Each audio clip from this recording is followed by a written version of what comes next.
100% देंगे तो आपका कॉन्फिडेंस और आपके जो इंटेंशंस है वो भी आपको सक्सेस दिलाने में। सिविल सेवा परीक्षा में चयनित प्रतिभागियों के आज के इस कार्यक्रम में वो कह रहे कि मंच छोटा पड़ गया। हमने कहा हम तो चाहेंगे कि मंच के सामने इतने बैठे और ये पूरे हमारे भारतीय सेवा से ही चयनित लोगों का पूरा मंच है। मध्य प्रदेश है तो उसकी धड़कनों से देश को चलते होने की आदत होना चाहिए। ये हमारे लिए सौभाग्य की बात। लोकतंत्र के दुनिया के सबसे बड़े लोकतंत्र मध्य प्रदेश से अगर मैं बात कर रहा हूं तो हमारे लिए भौगोलिक दृष्टि से पूरे देश के सेंटर में मध्य प्रदेश है। और हम भी जानते हैं कि मध्य प्रदेश के अंदर के लोग उनकी अपनी कुछ परमात्मा ने विशेष गुण उनको दिए हैं और इसीलिए हर काल हर युग में हर समय उनकी अपनी भूमिका अद्भुत होती है।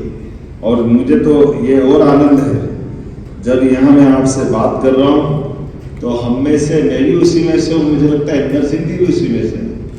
जो बताया गया है कि अधिकांश सरकारी स्कूल से निकलने वाले बच्चों ने अपने उपलब्धियां हासिल की है, ये हमारे लिए सौभाग्य की बात है। मध्य प्रदेश के अलग अलग क्षेत्रों से अब तक के सर्वाधिक रूप से ज़्यादा सफल होने वाले भारतीय प्रशासनिक सेवा क्षेत्र के 60 से ज़्यादा प्रतिभागियों के इस कार्यक्रम में उच्च शिक्षा विभाग के इस कार्यक्रम में माननीय मंत्री इंदर सिंह जी परमार के साथ उनके सभी अधिकारियों के साथ इस कार्यक्रम में शामिल हुआ। मुझे इस बात का आनंद है कि लगभग पूरी अभी तक की 56 के मध्य प्रदेश के बनने के बाद अगर आंकड़ा देखें तो 6% से ज़्यादा अधिकारियों का चयन मध्य प्रदेश से इस वर्ष होना ये बताता है कि हमारी मध्य प्रदेश की तेज गति से बढ़ने वाली सारी व्यवस्थाओं के बलबूते पर हमारी प्रतिभाएं भी अपने देश में पहचान बना रही है। और उससे बढ़कर के यशस्वी प्रधानमंत्री के नेतृत्व में हिंदी भाषा से भी निकल कर के लोगों का इस प्रकार से चयन होता है, ये बड़ी बात है।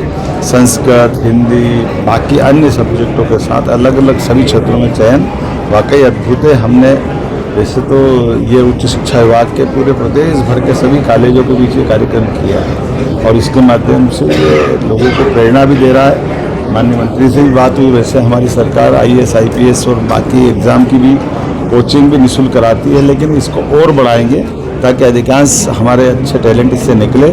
मेरी अपनी ओर से बधाई हो। आपने चयनित होकर इंदौर शहर का और मध्य प्रदेश का नाम रोशन किया, कैसा अनुभव हो रहा है? कृपया अपना परिचय। जी, मेरा नाम दिव्यांशी पांडे है, मैं इंदौर से हूँ। मेरी 571 रैंक आई है CI UPSC में एंड ऑब्वियसली बहुत ग्रेटफुल महसूस हो रहा है कि फाइनली 4th अटेम्प्ट था मेरा, तो फाइनली अब क्लियर हो गया है। फैमिली भी सब लोग बहुत खुश हैं, तो overall it's a good feeling. क्या संदेश देना चाहेंगे युवाओं को जो तैयारी कर रहे हैं? जी, तैयारी जो कर रहे हैं उनको भी सबसे मेन तो ये कहूँगी कि निरंतर लगे रहिए। शुरू में अगर आपको ऐसा लगेगा कि अभी असफलता मिल रही है तो जो सेल्फ डाउट आने लगता है उसको डील करिए। उसको अगर आप एक बार कंसिस्टेंसी से डील कर लेंगे तो मुझे लगता है कि at the end of the tunnel you will see the light, कि वो रिजल्ट आपको उससे मिलेगा। बधाई हो आपको। सबसे पहले कैसा अनुभव हो रहा है? बड़ा सामान्य वर्ग से होने का। हाँ, काफ़ी अच्छा लग रहा है। लाइक मतलब ये हम जब से समझा है मैंने चीज़ों को, यही मेरा एक लक्ष्य था और फाइनली उसको अब प्राप्त किया है, तो काफ़ी अच्छा लग रहा है। और सभी लोगों का जो प्यार और सम्मान मिल रहा है तो काफ़ी अच्छा लग रहा है मेरे को। बधाई हो, आपने जिले सहित मध्य प्रदेश का नाम रोशन किया है। कृपया परिचय दें। बहुत बहुत धन्यवाद आपकी शुभकामनाओं के लिए।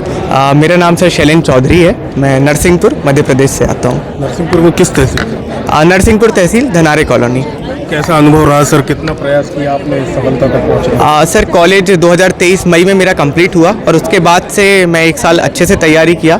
ये 2024 वाला मेरा दूसरा प्रयास था, क्योंकि मैंने पहला प्रयास कॉलेज के जस्ट बाद दे दिया था, उसमें सफलता नहीं मिली। और ये दूसरा प्रयास जिसे हम कह सकते हैं कि पहला ही प्रयास था इफेक्टिवली, उसमें मुझे सफलता मिली और IAS मिली। तैयारी आपने कहाँ से की थी? सर मैंने पूर्णतः घर से ही तैयारी किया है, नरसिंहपुर। जी सर। Home study?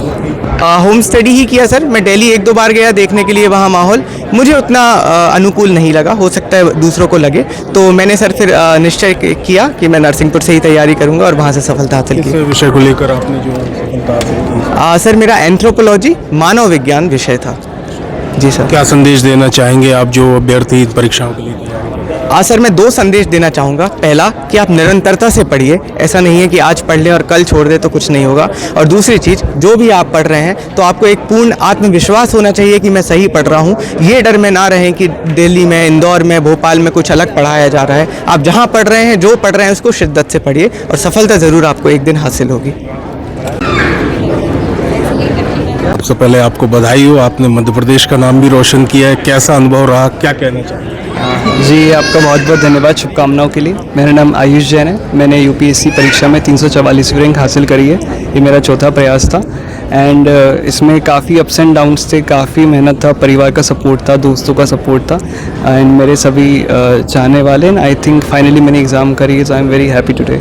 किस विषय को लेकर आपने तैयारी की, कौन सा अटेम्प्ट था, कहाँ कोचिंग की, थोड़ा सा मेरा ऑप्शनल था political science and international relations, मेरा इंग्लिश मीडियम ही रहा है। ये मेरा चौथा अटेम्प्ट था एंड मैंने अपनी पढ़ाई पार्टली मेरे घर जिला आगर मालवा से और पार्टली थोड़ा दिल्ली से करी है, मतलब वहाँ से। क्या संदेश देना चाहेंगे जो युवा इस समय तैयारियों में व्यस्त हैं, जिन्हें सफलता नहीं मिल पा रही? आई थिंक यूपीएससी में hard work and consistency is very important. अगर आप उसमें कर रहे हैं तो keep doing that with perseverance. Also try to analyse कि आप किस जगह पर है, आप क्या गलतियाँ कर रहे हैं, उनसे सीखिए। सीखना बहुत इंपॉर्टेंट है और फिर कोशिश करिए कि वो आपके आगे अटेम्प्ट्स में ना हो, देन डेफिनेटली आप इसमें सक्सेस अचीव कर सकते हैं। बहुत अच्छा लग रहा है, मतलब ये पहली बार ऐसा कोई है हमारे घर से पहले है आयुष भैया जो यूपीएससी क्लियर करे। मेरा भांजा है आयुष, बहुत प्राउड फील हो रहा है कि उसने नाम रोशन किया है पूरे परिवार का, तो उसके लिए बहुत बहुत खुशी है और आशीर्वाद है उसके लिए। बहुत बहुत बधाई हमारी ओर से, आपने मध्य प्रदेश का नाम रोशन किया। नर्मदापुरम जैसे छोटे जिले से होकर आज आपने कीर्तिमान बनाया युवाओं को भी। क्या संदेश देना चाहेंगे? सबसे पहले अपना परिचय। मेरा नाम अदिति पटेल है और इस साल की सिविल सेवा परीक्षा में मुझे 808वां स्थान प्राप्त हुआ है और मैं युवाओं को बस यही कहना चाहूँगी कि कुछ भी कठिन नहीं होता, अगर आप निश्चित कर ले तो आप ज़रूर सफल होंगे। और मैं यह भी कहना चाहूँगी कि हमें ये देखना है कि हम अपने लक्ष्य तक कैसे पहुँचे और जो हमने लक्ष्य साधा है उसके लिए प्रत्येक दिन प्रयत्न करते रहें। प्रत्येक दिन से आपका क्या आशा है, कितने घंटे की पढ़ाई आप युवाओं को सजेस्ट करना चाहेंगे कि एक युवा को? देखिए, हर व्यक्ति का अपना अपना स्वभाव होता है। कई लोग थोड़ी देर में भी पढ़ लेते हैं, कई लोगों को बहुत समय लगता है, पर यूपीएससी क्योंकि बहुत कठिन परीक्षा होती है तो एटलीस्ट आपको 8 घंटे तो पढ़ना होगा डेली, चाहे कुछ भी हो जाए। 8 घंटे आप अपनी पढ़ाई को दीजिए, उसके बाद आपको जो भी करना है आप वो कर सकते हैं।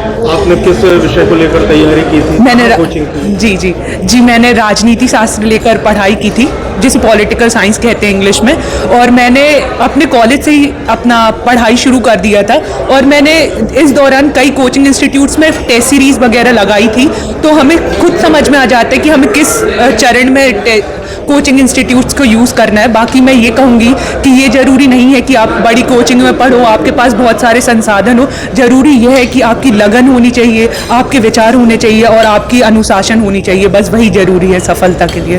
बात करने के लिए बहुत बहुत धन्यवाद। हमारे चैनल की ओर से आपको पुनः बहुत थैंक यू। बहुत बहुत स्वागत है। सबसे पहले आप लोगों को हमारी ओर से बहुत बहुत बधाई। कृपया अपना शुभ नाम बताएं। मेरा नाम दिव्यांशी अग्रवाल है और मैं ग्वालियर से बिलोंग करती हूँ। किस अटेम्प्ट में आपने एग्जाम? ये मेरा फर्स्ट अटेम्प्ट था। तैयारी किस प्रकार से की, किस कोचिंग से? मैंने किसी कोचिंग को ज्वाइन नहीं किया था, खुद से स्टडी की थी।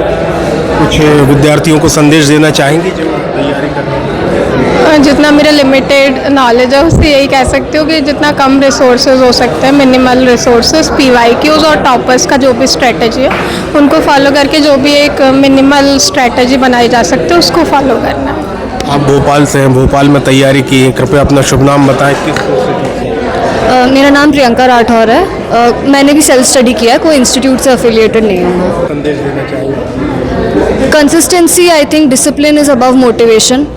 तो हमारा मूड कैसा भी हो, सर्कमस्टांसेस जो भी हो, आई थिंक डिसिप्लिन ट्राइम्स एवरीथिंग। आपका शुभ? मेरा नाम फरखंदा कुरैशी है। एक बॉर्डर के ज़िले से, छोटी जगह से निकल के आना कैसा? अनुभव तो काफ़ी डाइवर्स है। मैंने मेजरली अपने डिस्ट्रिक्ट से ही, घर से ही रह के पढ़ाई करी है, ऑनलाइन प्लेटफॉर्म्स का सहारा लेकर अपना सेल्फ स्टडी की है जी। अब क्या संदेश देंगे जो बच्चे तैयारी कर रहे हैं? मेरा बस यही संदेश रहेगा कि अपने ऊपर विश्वास रखें, हमेशा अपना सेल्फ बिलीफ हमेशा रखें। पहले हमारी ओर से आपको बधाई हो, आपने मध्य प्रदेश का नाम रोशन किया है। कृपया अपना परिचय दें। बहुत बहुत धन्यवाद आपकी बधाइयों के लिए। मेरा नाम रागिनी गोयल है, मैं भिंड जिले से आती हूँ और इस बार की यूपीएससी परीक्षा में मेरा तीसरा प्रयास था जिसमें मुझे सफलता प्राप्त हुई है। आपने कहाँ तैयारी की थी, कितने वर्ष के आपके प्रयास? सर मैंने तैयारी शुरू के 1 साल तक मैंने दिल्ली में तैयारी की थी, फिर उसके बाद मैं अपने भिंड जो मेरा होम टाउन है वहाँ शिफ्ट हो गई थी, वहीं से आगे की तैयारी कंटिन्यू की और जो इस बार का प्रयास था वो मैंने घर रह कर ही दिया था जिसमें मुझे सफलता मिली। आपने यूपीएससी क्लियर किया है, एमपीपीएससी की परीक्षा में लगातार खबरें आती, कभी धांधली की कभी ऐसे, कैसा लगता है आपके भाई बहन जो तैयारी कर रहे हैं और इस तरह से स्टेट लेवल पे? सर हमारा जो प्रशासन है और हमारी सरकार है वो लगातार प्रयास कर रही है कि एमपीपीएससी की जो परीक्षा है वो भी पारदर्शी तरीके से हो सके, तो उसमें जो भी सुझाव दिए जा रहे हैं और जो सुधार की गुंजाइश है, सरकार मुझे विश्वास है सरकार उसे सुधार करने की कोशिश करेगी। आपने एमपीपीएससी को कोई अटेम्प्ट? सर नहीं, मैंने एमपीपीएससी का कोई अटेम्प्ट नहीं दिया है।